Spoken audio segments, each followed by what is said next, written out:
What is love? Is love romance and me giving you a bed of roses, telling me I love you and I want to be with you forever, and I love those lovey-dovey, romantic, obsessive type feelings that love and romance brings? Or, in reality, is that love really is dealing with the thorns and accepting it?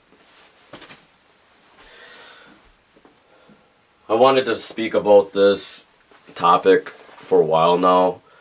It's because even though I have been in only one relationship, it probably was an influencing one, and for the past 24 years of the 26 years of my life, it has made me question what it is and whether true love actually exists in this humanly formed reality of limitations and confinements.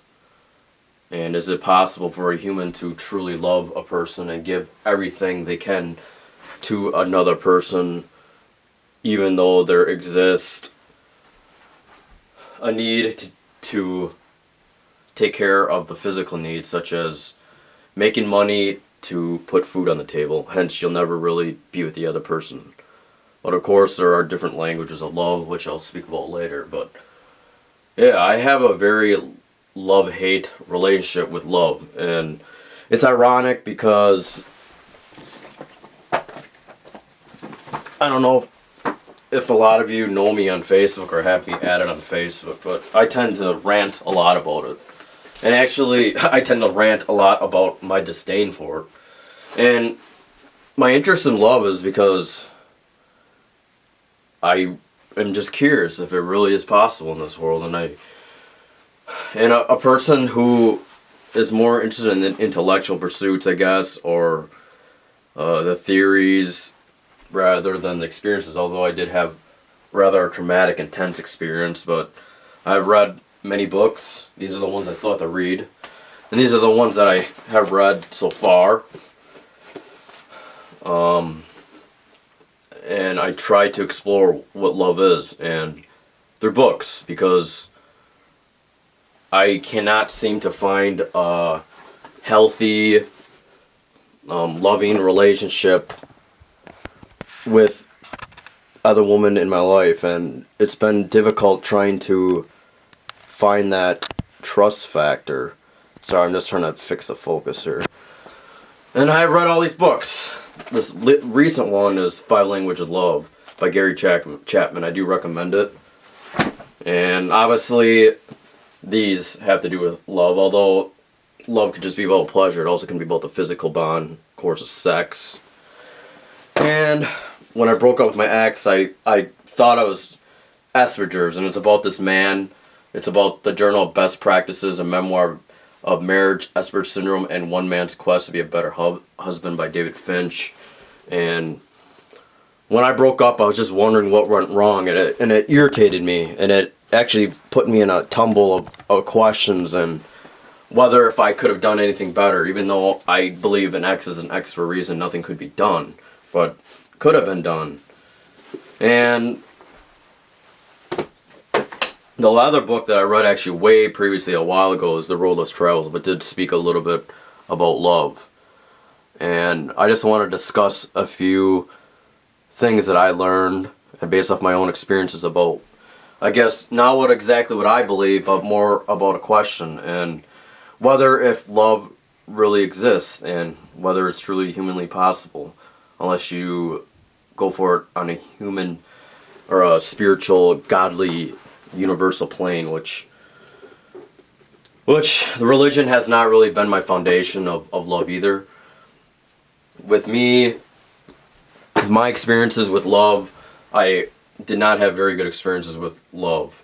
Mainly the reason is because, number one, I was adopted, so my brother and I, my mom's side in South Korea, she, I guess, supposedly had a mental breakdown after she went in a car crash. And we have 3 half-sisters that actually are in South Korea and are older than us, and they actually turned out normal and I guess pretty functioning, which is odd because their environment wasn't very that well kept. So I just wanted to explain more about it, that because of the negative experiences I had with it due to my mother abandoning and rejecting us pretty much after they adopted us off, she decided to go off, leave her husband and her daughters, and decide to have random sexual intercourse, which I feel like is irresponsible, even if she was mentally ill, I guess. But because of the reality of what love brings, you got to deal with children. And if you don't want children, you better be okay aborting them or adopting them, which I can admit, even come from a adoption experience, that I don't think it is without its problems. And but yeah, and dealing with that abandonment and rejection issues. And I then had a divorce with my own family, the adopted family that I lived with, and there was infidelity. And it wasn't just my mom's side, but I mean, I'm sure my dad wasn't giving her the happiness that she needed. So, and they couldn't work it out.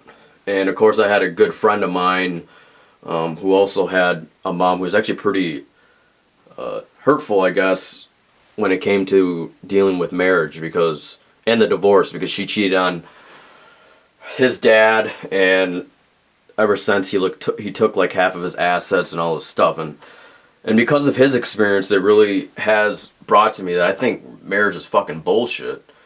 Marriage is just a fucking legal litigation where people are tied and binded. And since I'm a changey person, I can understand how anyone could stay in loving relationships and keep up that passion and keep up that love, that intensity, without turning to hate. Love is not just love. To me, is just like a lot of sacrifice and loss, and I guess dealing with that loss. And it makes me wonder if there really is a true soulmate out there for everyone, and whether or not it's actually just, instead of combining similar minds, or a twin, or your other half, or I guess in my case like a Siamese twin, does that really exist? And if it is working all the similarities, how do you work the differences and actually be content and happy and healthy and balanced and stable? Like, there's a difference between love. There's obsession, which according to this book, that obsession, according to him, is not love, because obsession usually lasts the 2-year period typically, and it's always the flowers, bed, and roses. And unfortunately, when the couple usually lasts longer than usually 2 years, same with me, I started to see the flaws. And people, I guess, even including me, are delusioned by the fact, and they put their other significant other on a pedestal, and they realize, wow, once you finally get close to someone, they strip off all their clothes, and you begin to see the blemishes and the negatives and the things that you really don't like about that person. The question is, how the hell do you live with someone like that? And how can you tolerate someone like that? It's like you have to sacrifice so much in the risk of leaving with nothing, or very little. Like, I felt like I was, aside from experiences, but that wasn't good enough for me. In my reasoning, I really don't think love is humanly possible. I don't know how, because with me, there's always an intense high-low with me. And according to this book, there are 5 languages of love, and everyone has these different 5 languages. And usually, if a couple is unhappy, or they feel unloved, or discontent in a relationship, or silence, that love is not given to them. It's because it's spoken a different language. It's like speaking English to a Chinese person. They don't understand it. And there are 5 languages of love, and it's words of affirmation, which means you tell your lover, you speak about your lover, you tell her kind words, positive words, and quality time, which is just spending a lot of time with them, talking with them, sitting down, going out, going to vacations with them, receiving gifts, just simple, sort of like Christmas every day, just give that partner gifts and they feel loved. Acts of service, there are many acts of service you can do for a person: cooking, cleaning, taking care of the children and all that. And physical touch, which doesn't just relate to sexual needs, but more just like hugging, kissing, and whatnot. And looking at my own relationship, I sort of realized that I think what went so down with that relationship was the fact that I didn't realize that it really was the quality time that I felt like what I really needed, but it's not humanly possible. I need to be with that person. I need to sleep with that person. I need to eat with that person. I need to wake up with that person. I need to work with that person. But that doesn't exist in this reality, especially when Maya had to go do her nursing stuff at work, and then I would feel that intense low, then I'd get even more anger when she came back. And it made me realize that in reality, I thought that I wasn't enough for her, but in reality, she wasn't enough for me.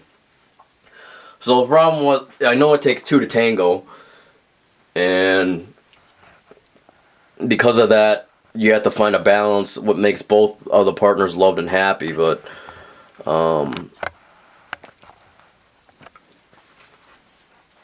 that,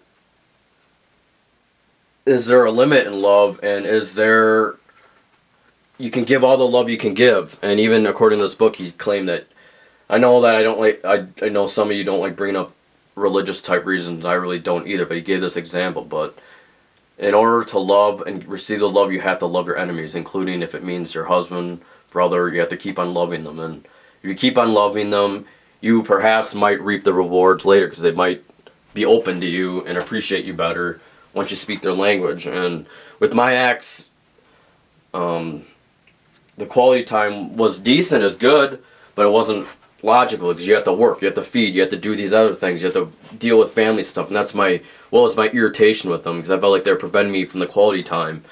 And when the ex, her ex would call, it made things difficult, because I felt like it separated me from her, and it was just that intense obsession. And there's a part of me that knows that I crave that intense obsession, but there's a part of me that knows that this obsession is not, it doesn't work in this weird world. And I want to know, how do you people in happy relationships can work with each other and be content without any of that jealousy and all that high and low? But maybe instead, rather than asking that question, maybe love is dealing with all that. But that's not fun. It's exhausting. I know that that's what I need and I crave, because being a twin, being pretty introvert, I tend to attach to the limb. Although I think my brother's more intense with me than that. But according to Gary Chapman, he claims love is actually important, because love represents security, self-worth, and significance, the 3 basic needs of emotions. And I have not found it humanly possible to find that completion with another person. And it makes me wonder that maybe spiritual needs is what I need. I was usually religious, but I grew up in a religious family, but I was never necessarily religious. And it's because I had a social anxiety disorder, and I never felt comfortable. And being a pretty, not advanced, but a more relaxed, freedom type, open type person, I felt like the religious stuff was sort of bullshit, because one, the Christians killed a whole bunch of Native Americans and other people pretty much, and that's not love to me. It's just, religion has just been a false form of power and control. And even though my family grew up in that religious type stuff, I just can never find whole with it. And maybe Buddhism is less judgmental and stuff, but I don't know. So I try to speak these love languages, and I have not been successful in it. And I guess the question is, what is love? And my answer is, I don't know, and I still don't know. And I guess this is an open discussion, instead of ranting endlessly about love and all these philosophies and theories and arguing with people that it doesn't exist, even though a part of me probably believes that it wants it to exist. as love is a basic need of humans, and they need it even if they use like other passive aggressive tactics like pretending they don't care, silence, and things like that. But it's been so difficult because it's hard to merge with somebody that is so different from you and accept them completely when you're not content with that. And it's hard to find that contentness, and that's why I believe that is it just better just to love yourself, because that's like the only love you can get. If you can't do it, no one else can. You're better off doing it yourself. And I was discussing to a fellow of mine that he doesn't believe in that, and he thinks I'm just like all the rest of them, maybe. But I don't really feel like it's healthy for him. I guess I worry about him because I know he sees the reality of it, but he doesn't want to see the reality of it. And I guess I sort of shoot his happiness down, that he wants a completely emerging, transcendental, transformative relationship with someone, and he wants his mother and sort of son like relationship where he's a caretaker. But with me, that seems still unbalanced, even though I was sort of like that with mine, but that didn't make me happy because the power was mainly me giving it to her, and I wasn't content with that. And according to M. Scott Peck, he believes that love is actually separateness, where a person stands strong alone, but they stand together, but they still have their own separate identities. And in relationships, I always felt like my love relationships always, I try to merge it, and then I end up losing myself. And I think that's why I got so unhappy, because at least relating with another human, I could not work those differences. It made me upset. And I guess there's still a part of me that questions of how much could have been done, how much could have I done to be happy and keep her happy, and she could keep me happy. But of course, I scored fairly high on words of affirmation and physical. The physical stuff, their family grew up in traditional stuff, and they did not like the physical stuff, so that form of love for me was pretty much gone. And I guess that would make me irritated and resentful of them, which isn't love, because when you marry someone, you marry the entire family, which makes things even more difficult. And I guess I'm just a little lost on it, because I have not found, I love to speak about love, I like to study it. I'm really not sure about experiencing it, because I feel like it's just going to end me in an endless cycle of unhappiness and instability and highs and lows, and being a mentally ill person hasn't been helpful. Just being in love actually has not increased my self-esteem at all. It actually killed my self-worth. And it's because I see them being able to work, and I can't work because I cannot seem to sacrifice my happiness for someone else. I don't know if it's a selfish need, but there has to be something else aside from loving another human, at least for me. And this Gary Chapman claims that even if 20 years of dead marriage, like most people have, loveless marriages, and exceedingly increasingly divorces in this nation, especially in America, that even with all that, if you learn to speak the languages, the 5 love languages I've spoken, which is acts of services, gift giving, words of affirmation, physical touch, and quality time, that your other partner could be happy. But hell, I don't even think quality time with my ex was enough, because this reality doesn't allow it. You have to work, you have to eat, you have to survive. So how the hell can you be content with that person? I always got that high and low, and it put me in depression. I got more angry at her, and I realized that being with her, I couldn't never appreciate her time with me, because I hated her come and go, and let alone that trust. I just cannot put all my energy in someone and find out that, whoa, they just cheated on me and they divorced me. But of course, in my previous video, I said maybe I should just go into take those risks, live with it, deal with that risk, because it only lasts for a short period of time. But love has just been a really difficult concept for me to understand, and I don't know if it's autism. Is probably just me, and with my experience, I did not have very good experiences with it, and a lot of it I feel like it's sacrifice. And pretty much like I said, if you love a person, it gives you a reason to treat them like shit. But I guess if you have to trust that person, not treat you like shit. But how much can you push yourself to be with that person, no matter how much you love someone, even if you lose yourself and lose your mind and pretty much go nuts? But I still think in the end, love still is about balance. You have to find a give and take, and if someone's not making you happy, you have to be brave enough to leave it. And the question with that is, you could be just going in an endless cycle of serial dating and serial relationships and still not being content. And it's because people usually, like, especially me, they need that high. They need that high to keep them going, because otherwise they hate that low, like me. And it's like a drug. And Jesus tells me that drugs are bad.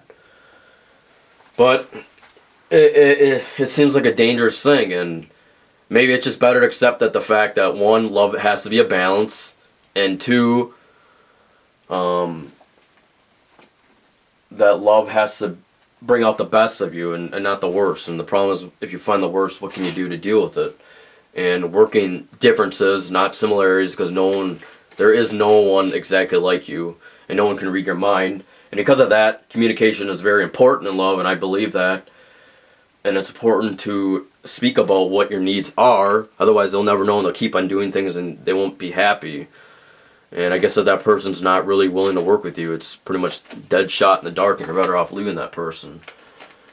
But I have this love-hate theory that I know that if you love a person, you go through thick and thin with them, but is that really worth it, losing your mind? And I'm going to have to say no, because in the end, you're better off loving yourself, sons and daughters. Better love yourself, bitches, because when they all leave you, you're the only one left to fend for yourself. And of course, just loving yourself, that still leaves that empty, that lack of love need. But the more you get intense with someone, the more expectations rise, and the more disappointments come, and you still have to deal with it and forget it, which I've not found, because in the end, I feel like maybe spiritual needs are what needed is for love. And I don't know how many of you have been successful in relationships and what you've done to deal with breakups, and whether you read other books such as these, or thirst for knowledge and trying to figure things out. It's just ironic how I claim to hate love, but yet I still try to read about it, because maybe a part of me still wants to believe in it. And I feel like maybe family is the only one that you can love and you can trust. They're there. They have to be, like my twin. Maybe I was born in this twincestual love type relationship with my twin, because I knew that I wouldn't be able to handle it with another person, because that intense highs and lows, and it takes two to tango. And I understand that, because I cannot deal with the differences, because it stresses me out, and it usually kills my stability and happiness and contentedness. And it kills my self-esteem being with someone, because I compare them myself, and I feel like I'm more of a weaker person. I don't know how someone could be in a loving relationship and feel like a stronger person. It's just never been part of me. So maybe I'm just meant to be alone. It's alright. The best form of love is trying to find it with something else, whether that's a job, career, passion, creative thing. Maybe just a lot of people are friends, but in the end, maybe love is just change, and love dies and ends. It lives and dies, and maybe it's illogical to actually fully believe that love lasts forever, as all those fairy tale Disney things say. Because in the end, they don't really show the wife being beaten by the husband, the wife cheating on the husband. Pretty much, you have to work to survive, to provide. Otherwise, you die, unless you have like a daddy to take care of you, like my brother and I. But it's this reality that love gives. I think it really prevents that true merging. And I want to apologize to my friend Link for, I guess, telling him what he shouldn't be to be happy. I guess I was just worried for you about the fact that you'd be disappointed. Maybe you already knew that. But this is just an open-ended discussion. You can feel free to tell me what your love is for you, and what have you done to deal with love, and what you have done to work with these differences, and whether or not you were able to keep that relationship and passion and love alive. And I know there are couples like that exist, but I think it's really far in between. It pretty much seems that I have only found love with a cute little rabbit animal. Her name is Yodi. I only could find love with animals, because love to me is being with them all the time, keep them in the cage, in full control. But in reality, that's not love, because love is not owning a person. Love is letting that person go, letting that person be happy. It's about them, not you. But I can never find myself happy in that type of relationship. I can try to give and give, and then I just end up hating like I did with my ex, and it brought out the ugly sides of me. And relationships really do show the sides of you. Everything in your life is a reflection of you and what you don't know about yourself. And I guess that's why love is important, because it can bring that transformation and change. But the thing is, I just change and you just go in different areas. And yeah, when I think about it, love to me is just a balance. If you suck me dry, I'd rather just leave you to die, pretty much. And I guess I should expect that from that person, because love just lives and dies. And maybe there is a soul, the twin flames. But for me, in this reality, no. In reality, you're just best loving yourself. Loving yourself, or finding other things to love, like that would give you unconditional love, like this cute little rabbit. But yeah, aside from that, I guess that's pretty much all I could say. I rant and bitch about it online, and it's just endless cycle. So I thought I should just put in a video, discuss my thoughts. Maybe other people have ideas, and I'm open to it. And if you found love, great, congratulations. I'm glad you found the secret. And I guess I'm interested in what your secret is, and if it really is sacrificing your needs for that other person and totally be unhappy, which I don't agree, because it still is a balance. But in the end, it is about communications. You have to work things through and talk to each other about love. But this thing doesn't talk. She gives me no lip. And otherwise, that's it. I plan on making maybe more vlogs, maybe something more about love in general, and maybe families, I don't know. But we'll see what happens. Alright, we'll see you later, folks.